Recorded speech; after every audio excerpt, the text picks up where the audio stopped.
छात्रों, आप सबको मेरा नमस्कार। हिंदी पाठशाला में आप सबका स्वागत है। ವಿದ್ಯಾರ್ಥಿಗಳೇ, ಮಂಗಳೂರು ಯೂನಿವರ್ಸಿಟಿಯ SEP ಸಿಲೆಬಸ್ ಅಂಡರಲ್ಲಿ ಬರೋ ಸೆಕೆಂಡ್ ಸೆಮಿಸ್ಟರ್ BComನ ಹಿಂದಿ ಲ್ಯಾಂಗ್ವೇಜ್ ಏನು ಟೆಕ್ಸ್ಟ್ ಬುಕ್ ಇದೆ, ಕಥಾಕೌಮುದಿ, ಅದರಲ್ಲಿ ಎರಡನೇ ಸ್ಟೋರಿ ಮೇರಾ ವತನ್, विष्णु प्रभाकर ने इस कहानी को लिखा है। इसका सार बताने मैं जा रहा हूँ। मेरा वतन ಅಂದ್ರೆ ನನ್ನ ದೇಶ ಅಂತ ಹೇಳಿ, वतन ಅಂದ್ರೆ ಇಲ್ಲಿ अर्थ देश ಅಂತ। विष्णु प्रभाकर ने यह कहानी लिखी है। इसका सार मैं आपको बताने जा रहा हूँ। इससे पहले एक पहले की कहानी जो है दो बैलों की कथा, उसका सार मैंने अभी डाल दिया है यूट्यूब चैनल पर, आप उसे भी देख सकते हैं। ನೀವು ಅದನ್ನು ನೋಡಬಹುದು। ಹಾಗೆ ಎಲ್ಲ ಪ್ರತಿಯೊಂದು ಸ್ಟೋರಿಯ ವಿಡಿಯೋಗಳನ್ನ ನಾನು ಅಪ್ಲೋಡ್ ಮಾಡ್ತಾ ಹೋಗ್ತೀನಿ। ಈಗ ಇದರ ಸಮ್ಮರಿ ನೋಡೋಣ। मेरा वतन एक विष्णु प्रभाकर की संवेदनशील कहानी है। मेरा वतन विष्णु प्रभाकर की एक कहानी है, एक संवेदनशील कहानी है, दिल को छूने वाली कहानी है। यह कहानी स्वाधीनता संग्राम की पृष्ठभूमि पर आधारित है। ಈ ಕಥೆಯ ಆಧಾರ ಯಾವುದು ಅಂದ್ರೆ स्वाधीनता संग्राम के बाद जब भारत स्वतंत्र हुआ, आजाद हुआ, ಭಾರತಕ್ಕೆ इंडिपेंडेंस ಸಿಗುತ್ತಲ್ಲ 1947 ಅಲ್ಲಿ, उसके बाद भारत दो देशों में विभाजित हुआ, एक भारत और एक दूसरा पाकिस्तान। ಆ ಭಾರತದ ವಿಭಜನೆ ಸಂದರ್ಭದಲ್ಲಿ ಏನೆಲ್ಲ ಸಮಸ್ಯೆಗಳಾಯಿತು ಅದರ ಬಗ್ಗೆ ಈ ಸ್ಟೋರಿ ರಿಲೇಟೆಡ್ ಆಗುತ್ತೆ। पृष्ठभूमि पर आधारित है। विष्णु प्रभाकर जी ने उस समय की सामाजिक परिस्थितियों को बखूबी अपनी इस कहानी में उतारा है। उस समय में जो सामाजिक परिस्थितियां थी, लोगों की सोच क्या थी, ये सारे विचार इस कहानी में आए हैं। विष्णु प्रभाकर जी ने 1947 के विभाजन को देखा था और उसे महसूस भी किया था। 1947 ಏನು विभाजन पार्टीशन आई तो इंडिया पाकिस्तान, उसे उन्होंने देखा था और महसूस फील भी किया था, इसलिए उन्होंने यह कहानी लिखी है। देश का विभाजन केवल देश का नहीं, मानव के मन का भी विभाजन था। ನೋಡಿ, ದೇಶವನ್ನು ಒಡೆದಾಗ ದೇಶ ಮಾತ್ರ ಏನೋ ಒಂದು ಭೌಗೋಳಿಕವಾಗಿ ಮಾತ್ರ ಬೇರೆ ಆಗೋದಿಲ್ಲ, मानव का मन भी विभाजित हो जाता है, टूट जाता है, क्योंकि अपने देश को छोड़कर दूसरे देश में जाना इतना आसान नहीं है, मन को बहुत दुख देता है। हिंदू हो या मुसलमान, सभी अपनी अपनी जन्मभूमि के प्रति लगाव व अपार प्रेम रखते हैं। तो चाहे हिंदू हो या मुसलमान, सबके लिए अपनी जन्मभूमि पर प्यार रहता ही है ಅಲ್ವಾ। ಆ ಪ್ರೀತಿ ಏನಿರುತ್ತಲ್ಲ, ಹಾಗಾಗಿ ಅವರು ತಮ್ಮ ದೇಶವನ್ನು ಅಂದ್ರೆ ವಾಸವಿದ್ದ ಜಾಗವನ್ನು ಬಿಟ್ಟು ಬೇರೆ ದೇಶಕ್ಕೆ, ಅಂದ್ರೆ ಭಾರತದಲ್ಲಿದ್ದ ಮುಸಲ್ಮಾನರು ಪಾಕಿಸ್ತಾನಕ್ಕೆ, ಹಾಗೆ ಪಾಕಿಸ್ತಾನದಲ್ಲಿ ಇದ್ದ ಹಿಂದೂಗಳು ಭಾರತಕ್ಕೆ ವಲಸೆ ಬರಬೇಕಾಗಿತ್ತು, ತಮ್ಮ ಏನು ಮನೆ ಇದು ಎಲ್ಲವನ್ನೂ ಬಿಟ್ಟು ಬರಬೇಕಾಗಿತ್ತು। नई जिंदगी शुरू करनी थी दूसरे देश में आकर, तो यह उनको बहुत कष्ट महसूस होने लगा। लेकिन विभाजन के नाम पर उन्हें अपनी जन्मभूमि, अपनी मिट्टी, अपना गांव, अपना शहर छोड़कर दूसरे देश यानी दूसरी जगह जाना पड़ा था। ನೋಡಿ, ವಿಭಜನೆ ಆಯಿತು, ದೇಶದ ವಿಭಜನೆ ಆಗಿದೆ, आप अपनी जन्मभूमि छोड़कर दूसरी जन्मभूमि में ಅಂದ್ರೆ ಜನ್ಮಭೂಮಿ ಅದಾಗೋದಕ್ಕೆ ಸಾಧ್ಯ ಇಲ್ಲ, अपने देश में जा सकते हैं। ಹೇಗೆ ಹಿಂದೂಗಳು ಪಾಕಿಸ್ತಾನದಲ್ಲಿದ್ದ ಹಿಂದೂಗಳು ಅಲ್ಲಿ ಅವರು ಸೆಟ್ ಆಗಿದ್ರು, ಪಾಪ ಅವರಿಗೆ ಭಾರತಕ್ಕೆ ಬರೋ ಮನಸ್ಸು ಇರಲಿಲ್ಲ, ಆದರೆ ಭಾರತದಲ್ಲಿದ್ದ ಮುಸಲ್ಮಾನರಿಗೆ ಪಾಕಿಸ್ತಾನಕ್ಕೆ ಹೋಗೋ ಮನಸ್ಸು ಇರಲಿಲ್ಲ। ಸೊ ಇಂಥ ಪರಿಸ್ಥಿತಿನಲ್ಲಿ अपनी जन्मभूमि के छोड़कर अपनी मिट्टी, ತಮ್ಮ ಮಣ್ಣು ಏನೋ ಯಾವ ತಾವು ಬೆಳೆದು ಆಡಿದ ಮಣ್ಣು, अपना गांव शहर ಎಲ್ಲವನ್ನೂ ಬಿಟ್ಟು ಹೋಗೋದು इतना आसान काम नहीं था। वे अपनी जन्मभूमि से विस्थापित तो हो गए, पर उनका मन अपनी जन्मभूमि के लिए तड़पता तरसता रहा। जन्मभूमि से तो विस्थापित होना ही था, हो गए। विस्थापित होना का मतलब है दूर हो गए, अलग हो गए, तम जब जन्मभूमि बंद बिಟ್ಟಿದ್ದಾರೆ, लेकिन उनका मन अभी तक वहीं चिपका है। अभी उन जन्मभूमि के लिए उनका मन तड़प रहा है, वे तरस रहे हैं अपनी जन्मभूमि को देखने के लिए, वहां रहने के लिए, वहां के दो लोगों के साथ मिलने के लिए। ನೋಡಿ ಎಷ್ಟು ಪರಿಸ್ಥಿತಿ ಹೇಗಾಗುತ್ತೆ, वे अनेक कष्ट सहन करके भी सरहद पार करके अपनी जन्मभूमि देखने आ जाते हैं। ಹೀಗೆ ಇಂಥ ಪರಿಸ್ಥಿತಿಯಲ್ಲಿ ಎಷ್ಟೋ ಜನ ಏನ್ ಮಾಡ್ತಿದ್ರು, ತಮ್ಮ ದೇಶಕ್ಕೆ ವಾಪಸ್ ಬಂದಿದ್ರುವೆ, ಅಂದ್ರೆ ಈಗ ಪಾಕಿಸ್ತಾನದಲ್ಲಿದ್ದವರು ಇಂಡಿಯಾಗೆ ಬಂದಿದ್ರುವೆ, ಪಾಕಿಸ್ತಾನದಲ್ಲಿ ಏನೋ ಒಂದು ಅಟ್ಯಾಚ್ಮೆಂಟ್ ಮುಂಚೆಯಿಂದ ಇತ್ತಲ್ಲ, ಆ ಅಟ್ಯಾಚ್ಮೆಂಟ್ಗಾಗಿ ಒಮ್ಮೊಮ್ಮೆ ಏನ್ ಮಾಡ್ತಾ ಇದ್ರು, ಆ ದೇಶಕ್ಕೆ ಕದ್ದು ಮುಚ್ಚಿ ಹೋಗಿ ಬರ್ತಾ ಇದ್ರು. वे अनेक कष्ट सहन करके भी सरहद पार करके अंदर बॉर्डर क्रॉस ಮಾಡಿ अपनी जन्मभूमि देखने जाते थे. उन्हें इस बात का कतई डर नहीं था कि सरहद पार कर हम जाएंगे तो हमारी हालत क्या होगी. सरहद पार करके जाने का मतलब है अपने ही ಪ್ರಾಣೋं को जोखिम में डालना. ತಮ್ಮ ಪ್ರಾಣವನ್ನೇ ಇದಕ್ಕೆ ಕಷ್ಟದಲ್ಲಿ ಸಿಗಾಕಂತ ತೊಂದರೆ ಏನಾದ್ರು ಗೊತ್ತಾದ್ರೆ ಅವ್ರು ಸಾಯಿಸ್ಬಿಡ್ತಿದ್ರಲ್ಲ. जेल जाएंगे या गोली से मारे जाएंगे, जेल भी जा सकते थे या गोली से उड़ा सकते थे इन लोगों को. ಅಂದ್ರೆ ಶೂಟ್ ಮಾಡಿ ಸಾಯಿಸಬಹುದಿತ್ತು ಅಥವಾ ಜೈಲಿಗೆ ಹಾಕಬಹುದು. ಎಲ್ಲ ಗೊತ್ತಿದ್ರು कुछ लोग क्या करते थे, अपने देश को, अपनी जन्मभूमि को, अपने घर को देखने के लिए अपने देश चले जाते थे. चोरी छिपे ही चले जाते. अपनी जन्मभूमि के प्रति लगाव व राष्ट्र प्रेम की भावना इस कहानी में स्पष्ट दिखाई देती है. ಅದಕ್ಕೆ ಜನನಿ ಜನ್ಮಭೂಮಿಶ್ಚ ಸ್ವರ್ಗಾದಪಿ ಗರೀಯಸಿ ಅಂತ ಹೇಳಿರೋದು. ಅಂದ್ರೆ ಜನ್ಮಭೂಮಿ ಜೊತೆ ಏನು ಆ ಪ್ರೀತಿ ಇರುತ್ತೆ, ಆ ರಾಷ್ಟ್ರ ಭಕ್ತಿ ಏನಿರುತ್ತೆ, ಅದನ್ನ ಈ ಕಥೆನಲ್ಲಿ ಹೇಳಿದ್ದಾರೆ. ರಾಜನೀತಿಕ್ दाव पेंच ने सरहद बांटी. ಏನು ರಾಜಕೀಯವಾಗಿ ಏನು ದೇಶದ ವಿಭಜನೆ ಆಗೋಯ್ತು. ಭಾರತ और ಪಾಕಿಸ್ತಾನ दो देश बन गए पर दिल नहीं बांट पाए. ಹೃದಯವನ್ನ ಹಂಚೋದಕ್ಕೆ ಸಾಧ್ಯನಾ? ದೇಶವನ್ನ ಹಂಚಬಹುದೇ ಹೊರತು ಹೃದಯವನ್ನ ಹಂಚೋದಕ್ಕೆ ಸಾಧ್ಯ ಇಲ್ಲ. दिल को नहीं बांट पाए. हिंदुस्तान पाकिस्तान के विभाजन की त्रासदी ने कई परिवारों को झुलसाया. हिंदुस्तान और पाकिस्तान का निर्माण जो हुआ, विभाजन जो हुआ, उसमें कई परिवार झुलस गए. ಸುಟ್ಟು ಹೋಯ್ತು ಅಂತ, ಭಸ್ಮ ಆಗಿ ಹೋಯ್ತು. ಅಷ್ಟೊಂದು ಸಮಸ್ಯೆಗಳನ್ನ ಎದುರಿಸಬೇಕಾಯಿತು. मेरा वतन कहानी में लेखक ने यह बताना चाहा है कि विभाजन का असर हिंदू और मुसलमान दोनों पर गहराई से पड़ा और दोनों इस विभाजन की आग में झुलस गए. लेखक यही कहना चाहते हैं कि विभाजन के कारण हिंदू भी झुलसने लगे, मुसलमान भी झुलसने लगे. अंदर दोनों को कष्ट सहना पड़ा.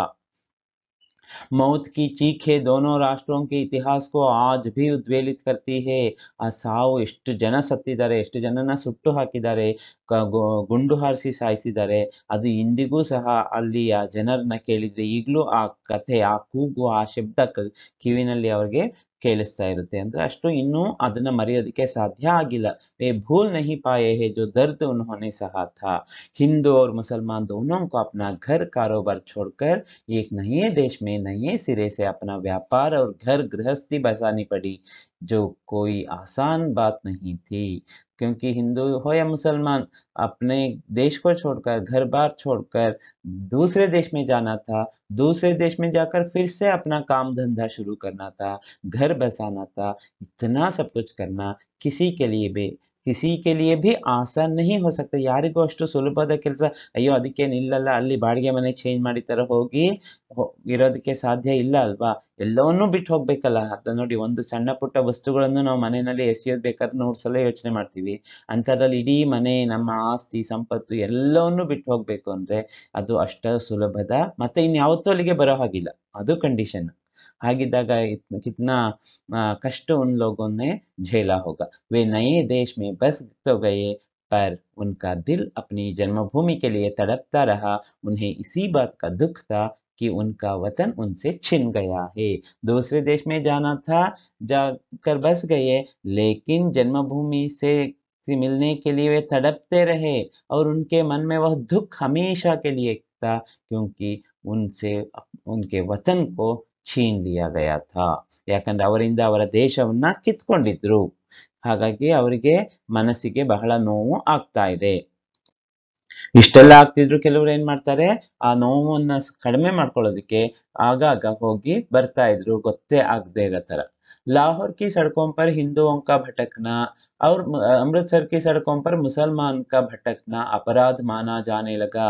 ಲಾಹೋರ್ ಅಲ್ಲಿ ಏನಾದ್ರು ಹಿಂದೂಗಳು ಓಡಾಡಿದ್ರೆ ಸಾಕು, ಅವ್ರನ್ನ ಶೂಟ್ ಮಾಡಿ ಸಾಯಿಸ್ತಾ ಇದ್ರು. ಅದೇ ಅಮೃತ್ಸರ್ ಅಲ್ಲಿ ಮುಸಲ್ಮಾನರು ಕಾಣಿಸಿದ್ರೆ ಸಾಕು, ರಸ್ತೆಗಳ ಮೇಲೆ ಎಲ್ಲಾದ್ರೂ उन्हें अपराधी मानकर उन्हें जेल में डालते थे या उन्हें गोली से ಉಡಾ ದೇತೆ ಥೇ.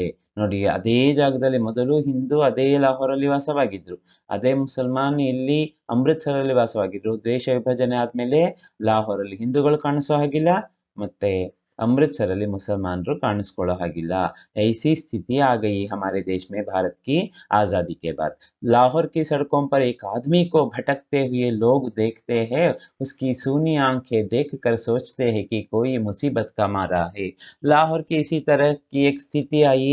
ಲಾಹೋರ್ ರಸ್ತೆ ಮೇಲೆ ಒಬ್ಬ ಮನುಷ್ಯ ಹಳೆ ಬಟ್ಟೆಯನ್ನು ಹಾಕೊಂಡು ಒಂದು ಬಟ್ಟೆಯನ್ನು ಸೊಂಟಕ್ಕೆ ಸುತ್ಕೊಂಡ್ಬಿಟ್ಟು ಸುತ್ತಾಡ್ತಾ ಇದ್ದಾನೆ. ಉಸ್ಕಿ ಸೂನಿ ಆಂಕೆ, ಆತನ ಕಣ್ಣುಗಳಲ್ಲಿ ಏನೋ ಒಂದಿದೆ, ಏನು ಯೋಚನೆ ಮಾಡ್ತಿದ್ದಾನೆ, ಏನನ್ನು ಹುಡುಕ್ತಾ ಇದ್ದಾನೆ ಅಂತ ಗೊತ್ತಾಗ್ತಾ ಇಲ್ಲ.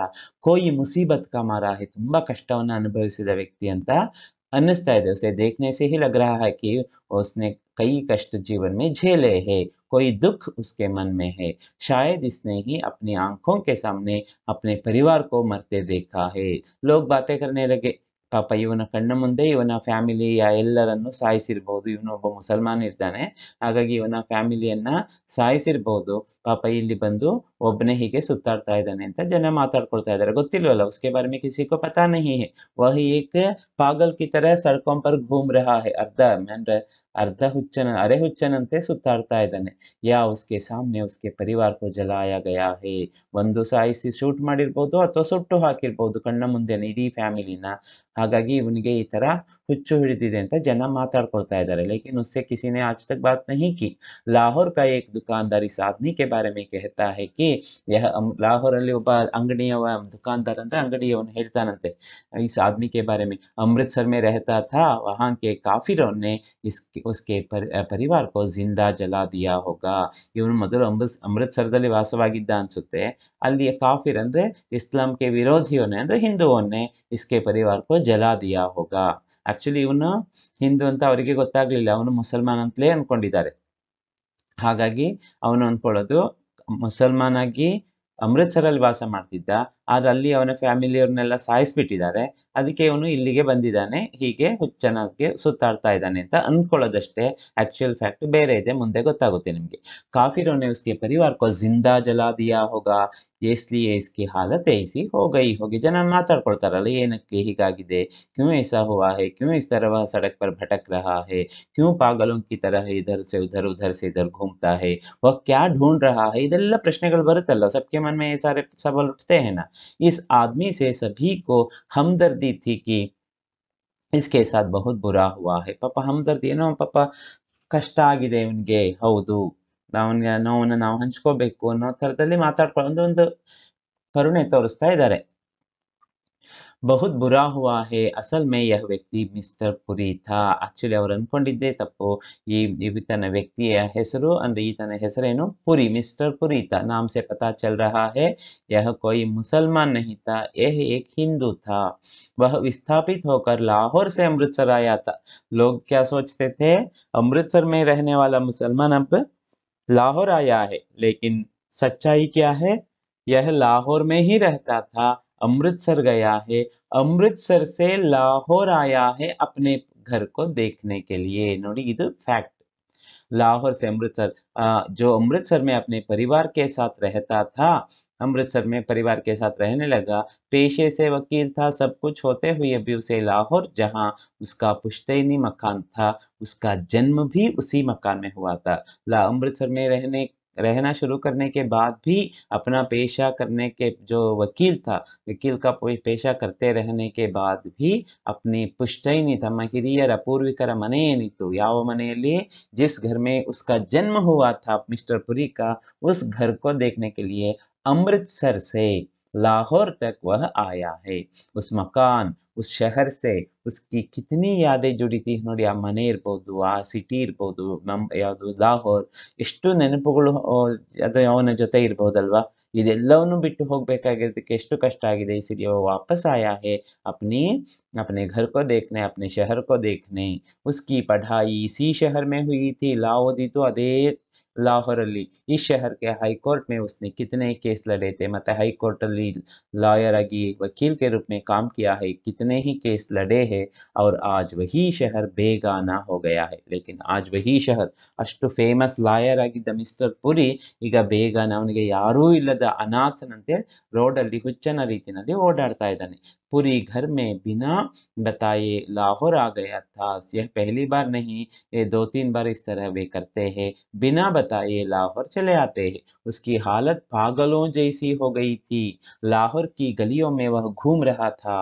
ಲಾಹೋರ್ ಗಲ್ಲಿಗಳಲ್ಲಿ ಸುತ್ತಾಡ್ತಾ ಇದ್ದಾನೆ. ತನ್ನ ಮನೆಯನ್ನು ಹುಡ್ಕೋದಕ್ಕಾಗ್ತಾ ಇಲ್ಲ ನೋಡಿ, ಅಷ್ಟು ಪರಿಸ್ಥಿತಿಗೆ ಬಂದ್ಬಿಟ್ಟಿದೆ ಅಂತೆ ಪರಿಸ್ಥಿತಿ.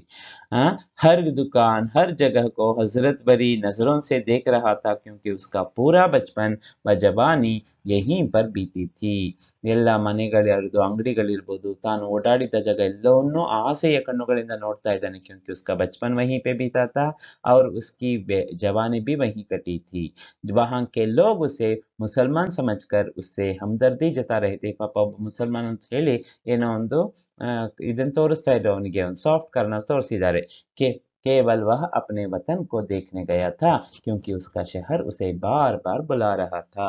वह अपना शहर, अपना वतन ಯಾವುದು, ಅವನಿಗೆ ವತನ್ ಯಾವುದು, ಈಗ ಅಮೃತಸರ ಭಾರತದಲ್ಲಿದ್ರೂ उसके लिए पाकिस्तान यानी कि लाहौर ही उसका वतन था. तन देश पाकिस्तान ಆಗಿತ್ತು. लाहौर में वह जाना, वह अपने घर को देखना चाहता था, अपने दोस्तों से मिलना चाहता. ಹಾಗಾಗಿ ಅಮೃತಸರದಲ್ಲಿ ವಾಸ ಮಾಡ್ತಿದ್ರು, ಮತ್ತೆ ಮತ್ತೆ ಇಲ್ಲಿಗೆ ಬಂದು ನೋಡ್ಕೊಂಡು ಹೋಗ್ತಾ ಇದ್ದಂತೆ. पुरी के इस तरह गायब हो जाने से सारा ಪರಿವಾರ ಪರೇಶಾನ್ हो गया था. ಈ ತರ ಹೋಗ್ಬಿಟ್ರಿ ಹೇಳ್ದೆ ಕೇಳ್ದೆ ಏನ್ ಅನ್ಸ್ಬೋದು ಹೇಳಿ ಅಲ್ವಾ, ಮನೆ ಬಿಟ್ಟು ಹೋಗಿ ನೋಡಿ. ಸಾರಾ ಪರಿವಾರ ಪರೇಶಾನ್ हो गया, ಅವ್ರಿಗೆ ಬೇಸರ ಆಯ್ತು, ಸಾಕಾಗೋಯ್ತು, ಏನ್ ಮಾಡೋದೀಗ ಗೊತ್ತಾಗ್ತಾ ಇಲ್ಲ. पुरी का छोटा बेटा अपने बड़े भाई को तार भेजकर यह संदेश देता है कि पिता लापता है. छोटे बेटे के घर में वे थे, तो बड़े भाई को वह संदेश भेजता है कि पिताजी अब घर में नहीं है, कहीं लापता हो गए हैं. ಅಂದ್ರೆ ಕಾಣೆಯಾಗಿದ್ದಾರೆ, ಎಲ್ಲಿಗೆ ಹೋದ್ರು ಗೊತ್ತಿಲ್ಲ. घर में सभी परेशान थे, ಮನೆಯಲ್ಲಿ ಎಲ್ಲರೂ ಟೆನ್ಷನ್ ಅಲ್ಲಿ ಇದ್ದಾರೆ, ಎಲ್ಲಿ ಹೋದ್ರು, पिताजी कहाँ गए, सभी ढूंढने के बारे में उनको ढूंढने के बारे में सोच रहे हैं. तभी अचानक पुरी आते दिखाई दी. ಇವರ ಟೆನ್ಷನ್ ಸ್ವಲ್ಪ ದಿನ ಇತ್ತು, ಆದ್ರೆ ಒಂದಿನ ಏನಾಯ್ತು, वे वापस आ गए. कहाँ से, लाहौर गए थे, लाहौर से वापस आ गए. सभी को तसल्ली में ಸ್ವಲ್ಪ ನೆಮ್ಮದಿ ಸಿಕ್ತು. ಅಪ್ಪ ಹೊರಗಡೆ ಹೋಗಿ ಎಲ್ಲೋ ಹೋಗಿದ್ರು, ಸತ್ಯ ಅವರಾಗೆ ಮನೆಗೆ ಬಂದ್ರಲ್ಲ, ಹುಡುಕೋ ಕೆಲಸ ತಪ್ತು ಅಂತ ಹೇಳಿ. जब उनसे सवाल पूछा गया तो उन्होंने कहा कि मैं लाहौर गया था. किसी ने, बेटे ने सवाल पूछा, कहाँ गए थे पिताजी आप, तो उन्होंने सीधे कह दिया मैं लाहौर गया था. उनकी बातें सुनकर सभी हैरान हो गए. अरे ನಮ್ಮ ದೇಶ ಈಗ ಅದಲ್ವಲ್ಲ, ಇವ್ರು ಯಾಕೆ ಅಲ್ಲಿಗೆ ಹೋದ್ರು ಅಂತ ಹೇಳಿ. लेकिन पुरी के चेहरे पर कोई शिकन नहीं था, बस एक शांति थी कि मैं अपना वतन जाकर आया. यदि इनके मिस्टर पुरी को कुछ बुरा नहीं लगा, वही सोच रहे थे, उनके मन में एक शांति है कि हाँ मैंने अपना वतन देखा है, ನನ್ನ ಮನೆಯನ್ನ ನನ್ನ ದೇಶವನ್ನ ನೋಡಿ ಬಂದಿದ್ದೀನಿ ಅನ್ನೋ ಒಂದು ಖುಷಿ ಇದೆ. पुरी की पत्नी ने उन्हें समझाया कि माहौल ठीक नहीं है. पत्नी समझाती है, वहाँ का माहौल भी ठीक नहीं, यहाँ का माहौल भी ठीक नहीं. ಅಲ್ಲಿಯ ವಾತಾವರಣ ಸರಿ ಇಲ್ಲ, ಇಲ್ಲಿ ವಾತಾವರಣ ಸರಿ ಇಲ್ಲ. ನೀವೇನಾದ್ರೂ ಹಿಂದೂ ಅಂತ ಗೊತ್ತಾದ್ರೆ ಅವರು ನಿಮ್ಮನ್ನ ಉಳಿಸೋದಿಲ್ಲ. ಹಾಗಾಗಿ आप वहाँ जाने का जो जाने से जो होने वाला है, क्या हो सकता है, इनको मार भी सकते हैं ना, इसलिए आप कभी मत जाइए लाहौर ಅಂತ ಪತ್ನಿ ರಿಕ್ವೆಸ್ಟ್ ಮಾಡ್ಕೊಳ್ತಾಳೆ. ನೀವು ಲಾಹೋರಿಗೆ ಹೋಗ್ಬೇಡಿ, ಮುಗೀತು, ನಮ್ಮ ಪಾಲಿಗೆ ಆ ದೇಶ ಇನ್ನೂ ಇಲ್ಲ, ಇದೇ ನಮ್ಮ ದೇಶ ಅಂದ್ಕೊಂಡು ನಾವು ಇನ್ನು ಬದುಕಬೇಕು ಅಂತ ಹೇಳ್ತಾರೆ. वहाँ की मिट्टी में मेरी, उसके बदले पुरी कहता है, मेरी बहुत सी यादें उस जगह से जुड़ी है. ನನ್ನ ಬಹಳಷ್ಟು ನೆನಪುಗಳು ಆ ಜಾಗದೊಂದಿಗೆ ಸೇರ್ಕೊಂಡ್ಬಿಟ್ಟಿದೆ. वहाँ की मिट्टी में मेरी जिंदगी का राज छुपा है. मेरी जिंदगी किसमें है, वहाँ की मिट्टी में है. वह रहस्य है मेरी जिंदगी का रहस्य ही उस मिट्टी में है. अंत में पूरी अमृतसर में अपनी वकालत शुरू करता है. ಇನ್ನೇನ್ ಮಾಡೋದು, ಹೊಂದ್ಕೊಂಡು ಹಾಗೂ ಹೀಗೂ ಮಾಡಿ ವಕಾಲತ್ ಶುರು करता है ಅಂದ್ರೆ ಪ್ರಾಕ್ಟೀಸ್ ಶುರು ಮಾಡ್ತಾರೆ. शहर के नामी वकील भी बन जाते हैं. जिस प्रकार लाहौर में वे मशहूर वकील थे, उसी प्रकार अमृतसर में भी मशहूर वकील बन जाते हैं. सभी को लगता है कि अब पुरी ने अपनी जिंदगी से समझौता कर लिया है और भारत को ही अपना वतन मान लिया है. लोग सोचने लगते हैं, घर के परिवार के सभी सदस्य सोचने लगते हैं कि अब पुरी सामान्य हो गया है. और उन्होंने क्या सोच लिया है, इसको ही, भारत को ही अपना देश सोच लिया है, समझ लिया है, अब शायद वे लाहौर नहीं जाने वाले हैं ಅಂತ ಹೇಳಿ ಒಂದು ನೆಮ್ಮದಿಯ ನಿಟ್ಟುಸಿರು ಬಿಡ್ತಾರೆ. पुरी ने अपनी जिंदगी से समझौता तो कर लिया था, पर आज भी उसका मन अपने वतन के लिए तड़प रहा था. ಇಲ್ಲಿ ಲಾ ಪ್ರಾಕ್ಟೀಸ್ ಮಾಡ್ತಾ ಎಷ್ಟೇ बिजी इधरो मन के अंदर एक बात, वह बात छिपी रही हमेशा के लिए कि मेरा वतन मुझसे दूर है, मैं अपने वतन से दूर हूँ. ಅದಕ್ಕಾಗಿ वे तड़पते थे, अपने अपनी पहले की जिंदगी भूल नहीं पा रहे थे. पुरी का बड़ा बेटा अपनी नई दुकान का ಅದಕ್ಕೆ ತಮ್ಮ ಹಳೆಯ ಜೀವನವನ್ನು ಮರೆಯೋದಕ್ಕಾಗ್ತಾನೆ ಇಲ್ಲ. ಹಾಗಾಗಿ ಮತ್ತೆ ಹೋಗೋ ಪ್ಲಾನ್ ಅನ್ನ ಯಾರಿಗೂ ಹೇಳದೆ ಮಾಡೇ ಬಿಡ್ತಾರೆ. पुरी का बड़ा बेटा अपनी नई दुकान का मुहूर्त करने वाला था, तभी छोटे बेटे का तार आया. ಹೊಸ ದೊಡ್ಡ ಮಗ ಏನಿದೆ ಅವನು ಹೊಸ ಅಂಗಡಿ ಶುರು ಮಾಡೋದಕ್ಕೆಲ್ಲ ರೆಡಿ ಮಾಡ್ಕೊಂಡು ಅವತ್ತು ಉದ್ಘಾಟನೆ ಆಗ್ಬೇಕು. तो छोटे भाई का तार आया, तार में लिखा था कि पिताजी 5 दिन से लापता है, ಅಪ್ಪ 5 ದಿನದಿಂದ ಕಾಣೆಯಾಗಿದ್ದಾರೆ. ನೋಡಿ ಇದಾಗಲೇ 2-3ನೇ ಸಲ ಇದು. बड़े बेटे ने गुस्से में तार के टुकड़े टुकड़े कर दिए. ಮಗನಿಗೆ ದೊಡ್ಡ ಮಗನಿಗೆ ಕೋಪ ಬಂತು, ಕೋಪದಲ್ಲಿ ಅದನ್ನ ಟೆಲಿಗ್ರಾಮ್ ಅನ್ನೇ ಪೀಸ್ ಪೀಸ್ ಮಾಡಿ ಹಾಕ್ಬಿಡ್ತಾನೆ. ಗುಸ್ಸೆ ಮೇ ಬೋಲ ಯೇ ಕಭಿ ನಹಿ ಸುಧರೆಂಗೆ, ಇವ್ರು ಯಾವತ್ತೂ ಸುಧಾರಿಸೋದಿಲ್ಲ. ಲಾಹೋರ್ ಗಯೇ ಹೋಂಗೆ, ಇನ್ನೆಲ್ಲಿಗೆ ಹೋಗ್ತಾರೆ, ಅಲ್ಲೇ ಲಾಹೋರ್ಗೆ ಹೋಗಿರ್ಬೋದು. ಏಕ್ ದಿನ್ ಅಪ್ನಿ ಕರ್ನಿ ಪರ್ ಪಚ್ತಾಯಂಗೆ, ಒಂದಲ್ಲ ಒಂದ್ ದಿವಸ ತಾವು ಮಾಡಿದ್ರ ಬಗ್ಗೆ ಪಶ್ಚಾತ್ತಾಪ ಪಡ್ತಾರೆ. ಇವ್ರು ಮಾಡ್ತಿರೋದು ಒಂಚೂರು ಸರಿ ಇಲ್ಲ ಅಂತ ಹೇಳಿ ಸ್ವಲ್ಪ ಅಸಮಾಧಾನ ಹೊರಗಡೆ ಹಾಕ್ತಾನೆ. ಸಚ್ ನಿಕಲಾ, ಏನು ದೊಡ್ಡ ಮಗ ಅನ್ಕೊಂಡಿದ್ದು ನಿಜ ಆಯ್ತು. पुरी लाहौर गए थे, ಹೇಳ್ದೆ ಕೇಳ್ದೆ ಮತ್ತೆ ಒಂದ್ಸಲ ಅವ್ರು ಲಾಹೋರ್ಗೆ ಹೋಗಿದ್ದಾರೆ. लाहौर में वे अपने विश्वविद्यालय के पास से गुजरे तो उन्हें याद आया कि उन्होंने यहाँ पढ़ाया भी था. ಅವರು ಯೂನಿವರ್ಸಿಟಿ ಮುಂದೆ, ಲಾಹೋರ್ ಯೂನಿವರ್ಸಿಟಿ ಮುಂದೆ ಹೋಗ್ತಿರ್ಬೇಕಾದ್ರೆ ಅನ್ಸುತ್ತಂತೆ, ಹಾ ಮೈನೆ यहाँ पढ़ाई की, साथ साथ मैंने यहाँ पढ़ाया भी है, ಟೀಚಿಂಗು ಮಾಡಿದ್ದೀನಿ. अपने लॉ कॉलेज को देखा, कॉलेज के दिन भी याद आए और आंखें नम हो गई. कॉलेज को देखते हैं, कॉलेज के दिन याद करके उनके आंखों में आंसू निकलते हैं. ಶಾಮ್ ಹೋತೆ ಹೋತೆ, ಸಂಜೆ ಆಯ್ತು, ಎಲ್ಲ ಕಡೆ ಸುತ್ತಿ ಸುತ್ತಿ ಸುತ್ತಿ ಅವ್ರ ಮನೆ ಹತ್ರಕ್ಕೆ ಹೋಗ್ತಾರೆ ಒಂದ್ಸಲ. ಮತ್ತೆ ಇಲ್ಲಿ ಈಗ ಕಾಲೇಜ್ ಹತ್ರ ಬಂದು, ಯೂನಿವರ್ಸಿಟಿ ಹತ್ರ ಬಂದಿದ್ದಾರೆ. ಎಲ್ಲ ಕಡೆ ಮತ್ತೆ ಅವರು ಪ್ರಾಕ್ಟೀಸ್ ಮಾಡ್ತಾ ಇದ್ದಿದ್ದು, ಅವ್ರ ಕೋರ್ಟ್ ಹಾಲ್ ನೋಡ್ತಾರೆ, ಎಲ್ಲವನ್ನೂ ನೋಡ್ತಾರೆ. ಶಾಮ್ ಹೋತೆ ಹೋತೆ ಕಾಲೇಜ್ ಕ್ಯಾಂಪಸ್ में पहुंचना चाहते थे, ಇನ್ನೇನು ಕಾಲೇಜ್ ಕ್ಯಾಂಪಸ್ ಒಳಗಡೆ ಹೋಗ್ಬೇಕು, ಅಲ್ಲಿದ್ದಾರೆ. क्योंकि माहौल अब भी उतना अच्छा नहीं था. तभी 2 व्यक्ति उनकी ओर देख रहे थे. ಇವರು ಅಲ್ಲಿ ಹೋಗ್ತಿರ್ಬೇಕಾದ್ರೆ ಅಲ್ಲಿ ವಾತಾವರಣ ನೋಡಿ ಏನೋ ಡೌಟ್ ಬರುತ್ತೆ. 2 ವ್ಯಕ್ತಿ उनकी ओर देख रहे थे, ಇಬ್ಬರು ವ್ಯಕ್ತಿಗಳು ಇವರನ್ನೇ ನೋಡ್ತಾ ಇದ್ದಾರೆ. उनमें ये कहता है कि मैं इन्हें जानता हूँ, ನಂಗೆ ಇವ್ರು ಗೊತ್ತು. मैं इन्हें जानता हूँ, यह लाहौर का प्रसिद्ध वकील रहा है. ಮೊದಲು ಲಾಹೋರ್ದ ಫೇಮಸ್ ಲಾಯರ್ ಆಗಿದ್ದ ಇವನು, ಮಿಸ್ಟರ್ ಪುರಿ. ಜರೂರ್ यहाँ ಜಾಸೂಸ್ ಬನ್ಕರ್ ಆಯಾ ಹೇ, ಇವನು ಖಂಡಿತ ಇಲ್ಲಿ ಜಾಸೂಸ್ ಅಂತ ಗೊತ್ತಾ, ಡಿಟೆಕ್ಟಿವ್ ಆಗಿ ಭಾರತದಿಂದ ಇವನನ್ನ ಕಳಿಸಿದ್ದಾರೆ. ಲಾಯರ್ ಅಲ್ಲ, ಬುದ್ಧಿ ಇರುತ್ತೆ ಅಂತ ಹೇಳಿ. तो यहाँ ಜಾಸೂಸ್ ಬನ್ಕರ್ ಆಯಾ ಹೇ, ಇತನಾ ಕಹಕರ್ ಉನ್ಮೆ ಸೆ ಏಕ್ ನೆ ಗೋಲಿ ಚಲಾ ದಿ. ಇಷ್ಟು ಹೇಳಿದೆ ತಡ, ಇಬ್ಬರಲ್ಲಿ ಒಬ್ರು ಏನ್ ಮಾಡ್ತಾರೆ, ಗೋಲಿ ಚಲಾದಿ, ಗೋಲಿ ಚಲಾನ ಶೂಟ್ ಮಾಡೇ ಬಿಡ್ತಾನೆ. ಗೋಲಿ ಲಗ್ತೆ ಹಿ ಪುರಿ ನೀಚೆ ಗಿರ್ ಪಡೆ. ಪಾಪ ಗುಂಡು ತಾಕಿದ್ ಕೂಡಲೇ ಬುಲೆಟ್ ಕೆಳಗಡೆ ಬಿದ್ದ್ಬಿಡ್ತಾರೆ. ಪರ್ ಪೊಲೀಸ್ನೇ ಉಸೆ ಅನ್ದೇಖಾ ಕರ್ ದಿಯಾ. ನೋಡಿ, ಪೊಲೀಸ್ ಅಲ್ಲೇ ಇದ್ರುವೆ ಅವ್ರ ಕಡೆ ಗಮನ ಕೊಡ್ಲೇ ಇಲ್ಲ. ಯಾಕಂದ್ರೆ ಒಬ್ಬ ಹಿಂದೂ ಅಲ್ವಾ, ಹೋಗ್ಲಿ ಸಾಯ್ಲಿ ಬಿಡಿ ಅಂತ ಹೇಳಿ ಆ ಕಡೆ ಗಮನ ಕೊಡೋದೇ ಇಲ್ಲ. लोग कुतूहलवश जब उसे देखने लगे तो एक ने उसे पहचाना. ಜನರಿಗೆ ಒಂದು ಕ್ಯೂರಿಯಾಸಿಟಿ ಅಲ್ಲ, ಎಲ್ಲ ಬಂದು ನೋಡೋದಕ್ಕೆ ನಿಂತ್ಕೊಳ್ತಾರೆ. देखते समय एक ने उन्हें पहचान लिया. ಒಬ್ಬ ಗುಂಪಲ್ಲಿ ಅವರನ್ನ ಪತ್ತೆ ಮಾಡ್ಬಿಡ್ತಾನೆ. ಅವ್ರು ಪೂಛಾ, ಪುರಿ ತುಮ್ यहाँ कैसे, ಹೇ ಪುರಿ ನೀನಾ, ತುಮ್ यहाँ कैसे, ನೀನ್ ಇಲ್ಲಿ ಹೇಗ್ ಬಂದೆ. तो पुरी ने कहा, हसन यह मेरा वतन है. हसन उनका दोस्त था. ನೋಡಿ, हसन और हिंदू मुसलमान दोनों के बीच में अच्छी दोस्ती थी. हसन यह मेरा वतन है, ಇಲ್ಲಿ ಹೇಗೆ ಅಂತ ನನ್ನ ಕೇಳ್ತೀಯ, ಇದು ನನ್ನ ದೇಶ. इसे छोड़कर मैं कहाँ जा सकता हूँ, ಇದು ಬಿಟ್ಟು ನಾನು ಎಲ್ಲಿಗೆ ಹೋಗೋದಕ್ಕೆ ಸಾಧ್ಯ. इस तरह उन्होंने अपने वतन में ही दम तोड़ दिया. वहीं अंतिम सांसें ली, ಅಂದ್ರೆ ಸತ್ತು ಹೋಗ್ತಾರೆ. पुरी के माध्यम से लेखक यह कहना चाहते हैं कि वतन की भावना सीमाओं से परे होते ही. ದೇಶದ ಭಾವನೆ ಏನಿದೆಯಲ್ಲ, ಅದು ಈ ಬಾರ್ಡರ್ ಗಿಂತ ಅದು ತುಂಬಾ ದೊಡ್ಡದು, ಅದಕ್ಕಿಂತ ಹೊರತಾಗಿದೆ. प्रस्तुत कहानी बंटवारे के दर्द और देशभक्ति की भावना को बड़े मार्मिक ढंग से दिखाती है. ವಿಭಜನೆಯ ಏನು ಸಂಕಟ ಇತ್ತು, ಬಂಟ್ವಾರ ಹುआ उसका दर्द था, ಅದ್ರ ಜೊತೆ ದೇಶಭಕ್ತಿನೂ ಇದರಲ್ಲಿ ಹೇಳಿದ್ದಾರೆ। इस प्रकार कहानी यहाँ आकर खत्म होती है। सुनने के लिए आप सबको ಧನ್ಯವಾದ। ಈ ವಿಡಿಯೋ ನಿಮಗೆ ಇಷ್ಟ ಆಗಿದ್ರೆ ಲೈಕ್ ಮಾಡಿ, ಶೇರ್ ಮಾಡಿ, ಹಾಗೆ ನಿಮ್ಮ ಕ್ಲಾಸ್ಮೇಟ್ಸ್ ಫ್ರೆಂಡ್ಸ್ ಜೊತೆ ಶೇರ್ ಮಾಡಿ। Thank you.